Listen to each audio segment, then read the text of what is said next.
m'appelle Philippe Lafeuille, je suis Lyon, ascendant Corse, j'ai 55 ans et je suis chorégraphe. Alors, comment je suis devenu chorégraphe? Eh ben, si on reprend depuis le début, on va dire que j'ai voulu être marionnettiste quand j'étais petit, puis après j'ai vu un spectacle de danse et j'ai dit c'est ça que je veux faire et j'ai commencé à travailler pour devenir danseur. Ensuite, je suis devenu danseur, je travaille dans des compagnies et maintenant, depuis à peu près on va dire, vingtaine d'années, je suis devenu chorégraphe. Et je fais aussi de la mise en scène de spectacles, de danse ou d'autres choses. Je travaille sur une danse, on va dire, généreuse, qui aime transmettre quelque chose. Alors, je fais un travail sur l'humour, ce qui aide beaucoup à transmettre. C'est vrai que l'humour est un outil qui permet de s'approcher très rapidement des gens. Les gens ont besoin de rire.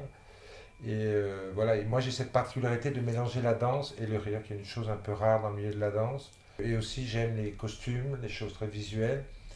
Donc ça c'est aussi un peu une chose qu'on voit pas beaucoup dans la danse. Bon, à part les ballets classiques, évidemment, il y a toujours des gros tutus, mais dans d'autres sortes de créations. Donc voilà, c'est une espèce de mix et ça fait quelques années. Là, le succès de Tutu a un peu confirmé voilà, cette idée de danse généreuse. Et le succès de Tutu, je pense, a confirmé cette idée-là, m'a confirmé cette idée-là. J'allais dans le bon chemin. Où vas-tu chercher tout ça? euh, ben, je sais pas où je vais chercher tout ça. J'ai le mail de l'inspiration, inspiration.com. Il y a des choses qui m'inspirent beaucoup, la musique est une source d'inspiration très forte. Évidemment, d'autres chorégraphes, mais aussi bien des peintres. Voilà, la mode, j'aime beaucoup la mode parce que un vêtement sur un corps, ça peut exprimer plein de choses. Il y a plein de choses qui m'inspirent, mais la musique, je pense, est avant tout. Et après, évidemment, les danseurs avec qui je travaille, ou les comédiens, c'est important, je travaille avec eux, eux peuvent apporter des choses, c'est un échange. Je pense qu'en ce moment, ce qui m'interpelle, c'est quand même cette espèce de fermeture, là, d'un seul coup. Alors, je pense que c'est peut-être pour ça que rencontres un large public, parce que c'est un truc très ouvert qui essaie de faire tomber les cloisons et les murs. Voilà, et moi, à la fin du spectacle, je fais danser les gens en plus pour aller encore plus loin. Voilà, je défends le corps, peut-être une chose on a oublié. Alors il y a ce truc, en ce moment, qui est quand même très dur, politiquement, des choses comme ça, des revendications, des gens qui viennent beaucoup dans les extrêmes. Alors je sais pas, moi j'essaye de décoller les étiquettes, justement, on n'est pas une seule chose, on n'est pas...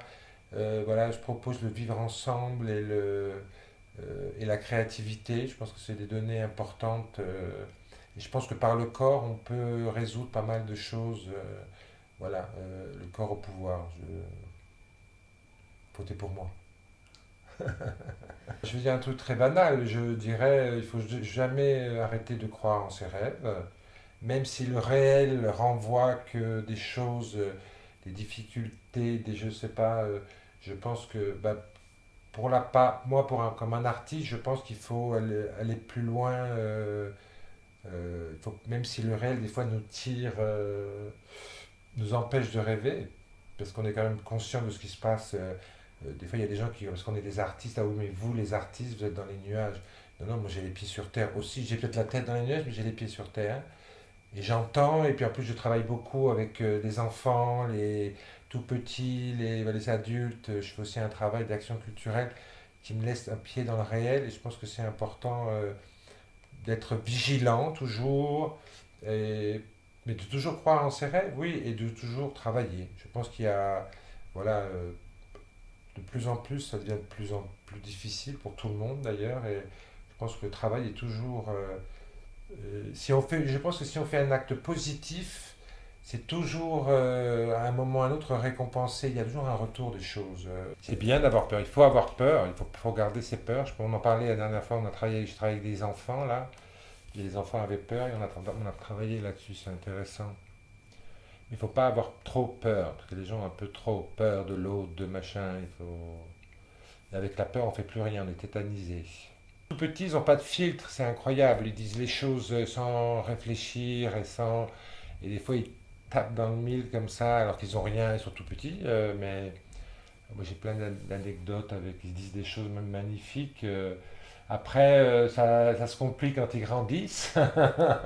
Il y a cette adolescence qui, on se demande, il y a une bascule là.